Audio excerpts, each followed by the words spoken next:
I'm Dylan. These events happened nearly 14 years ago, when I was a 16-year-old in grade 10, finally my last year of high school. Nothing but a waste of 4 years spent there. Grades 7 and 9 were good, but my last year was pretty much useless. I was diagnosed with a disability when I was 14, and apparently, I was born with another one. At the start of grade 10, most students started judging me, giving me attitude, and other stuff. I argued back big time, getting pretty heated. I was bullied in primary school, and I wasn't going to put up with it again. Every student started changing in grade 10. I guess it's because we were growing up, but that still wasn't any excuse for it. The guys started acting like jerks. As for the girls, the only civil thing I can say is they were really mean. There were maybe 5% of us, including myself, who actually behaved, even though we were a bit stupid ourselves at times. They were the only people I ever had a problem with. Despite all this drama, I had 2 good mates there who have always stuck by me ever since we met. Unfortunately, we had different classes. It was a stupid, boring day, as always. I was begging for lunch to get here, so I could get out of this boring lesson. Everyone seemed to be happy doing whatever they were doing. There were friendships between everyone in my class,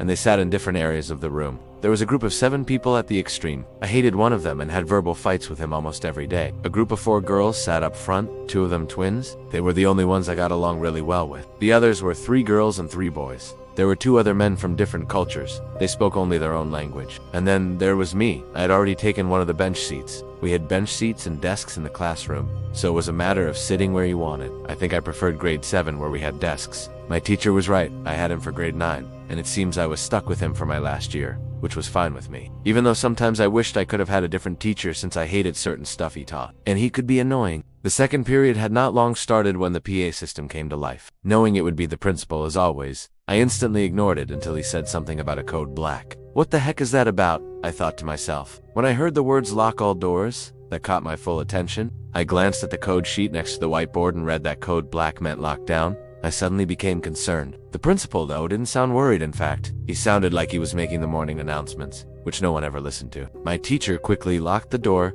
covered the glass window with a huge sheet of paper, and shut the curtains. I heard a few other teachers going out into the foyer to lock both doors and close the curtains. The layout of the school was pretty simple. 4 separate grade blocks with 5 classrooms each, which opened out to a huge round foyer with 4 couches for comfort. It's a room where students could relax at break times, and there were 2 doors at both ends, leading straight outside. The school suddenly went dead silent. It was creepy. Our class was as dark as anything. I could make out some faces though, but no one looked scared. We all seemed bored. It instantly came to me that this wasn't a drill. Where I live, it's a very peaceful state with well over 600,000 people, and nothing bad like this has ever happened at any of the other schools or colleges in the state. We only did fire drills. A lockdown was different, but I guess there's a first time for everything. Everyone sat at their desks, while I sat on a bench seat at the corner of the room. I was a keep to myself person because of my disabilities. The air was so thick you could cut it with a knife. You could even hear a pin drop. I wasn't scared, but it was so quiet that even the sound of a small thump would make everyone jump.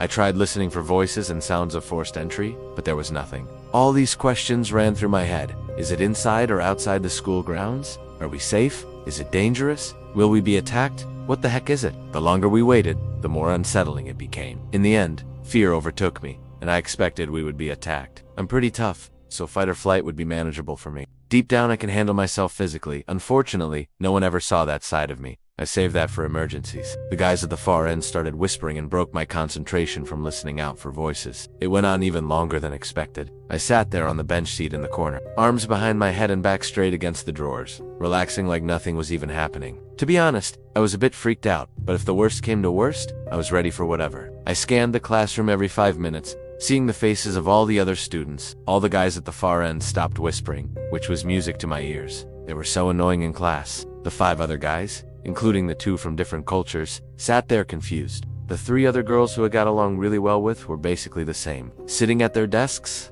bored as well, no doubt. However, the 4 girls sitting up front next to my teacher's desk were a different story. They were always giggling and laughing their heads off like hyenas. The classroom felt different, like a room I didn't even know. What happened to all the verbal fights and laughing and giggling? I was getting annoyed that it would never end. I sighed quietly in frustration and mumbled that I wanted to go back to work until everything finally worked out. At lunch, everyone was laughing as the rumors spread like wildfire, saying that a student in our grade who was well known for being troublesome had threatened the principal with a knife. He wasn't hurt though, which was a good sign. The student was instantly expelled. The entire grade had a great time laughing about it afterward.